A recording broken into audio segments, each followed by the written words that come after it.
We knocked a lot of doors. We went into territories of Wales. I think we can use the term Stormageddon. It's a big storm. Stormageddon. It's a big storm. So take care, everyone out there. And stay tuned to your radio. No doubt the news and the various other things you'll get on the radio will keep you across everything you need to be across. Absolutely.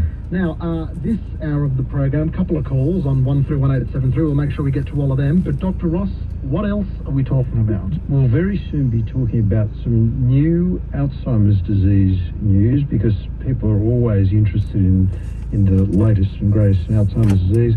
We'll be talking to Dr. Miriam Ferrar in the UK about the importance of lycopene. So what is lycopene? Where does it come from? And how can you get it? And is it beneficial?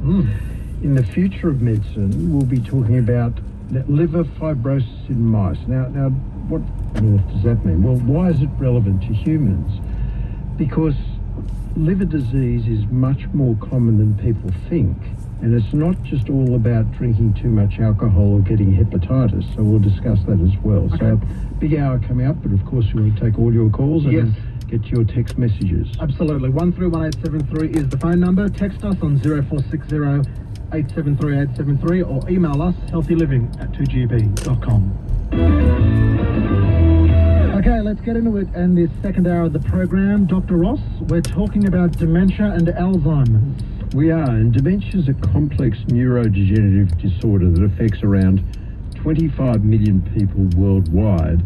It's estimated that around 450,000 people living in Australia suffer varying degrees of dementia. Wow. Now, the most common form of dementia is Alzheimer's disease. It's also estimated that around 1 million people are involved in the care of a person with Alzheimer's disease at both a personal and professional level. Wow, We're that's just talking staggering. about in Australia. That's of staggering. 25 million people, 1 million people are involved in the care, and 450,000 people have the condition. Yeah, wow. So while the exact cause of Alzheimer's is not fully understood, genetics does play a significant role in the development of the disease. Now, since 1974, now this is staggering, the rates of cardiovascular death have dropped by 88%. Unfortunately, however, the rates of dementia have increased by 843%. So dementia is now the leading cause of death in women, accounting for just over 12% of all female deaths. Wow. And dementia is the leading cause of death in, wait for this, New South Wales, South Australia and the ACT, whereas heart disease is still the top-ranking cause in other states. What is leading to this? What is leading to this? Well, firstly, it's my opinion that the two main pathologic features leading to Alzheimer's include a sluggish microcirculation, which reduces the removal of accumulated toxins during the day. Because throughout the day, you accumulate all these toxins in your brain from thinking and feeling and doing all this stuff, and they've got to be flushed out.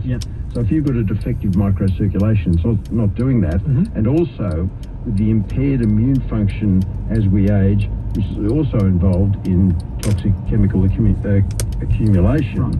And so therefore, the immune system mops up all the rubbish and the microcirculation flushes it out. So there you go. So as they go pear-shaped, so does the brain. That's it. So I thought I'd focus on three recent interesting studies published regarding dementia.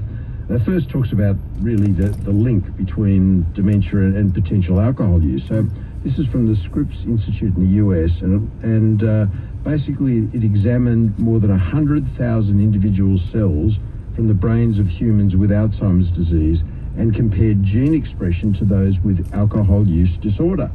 Healthy individual cells without either condition were used as the controls here. The researchers discovered a strong overlap in the gene expression seen in Alzheimer's disease and alcohol use disorder, strongly suggesting that alcohol use may promote the progression of Alzheimer's disease. So the study also looked at 75 patients with Alzheimer's disease and 10 without, and found there's a strong correlation between the disease and alcohol use disorder. So this is clinically, with similar gene expression in the regulation of inflammatory genes and pathways, disruption of cell signaling and cell death-related pathways, and also changes in blood vessels. So anecdotally, many people state an older relative died from Alzheimer's disease without realising that excessive alcohol use was a strong contributing factor.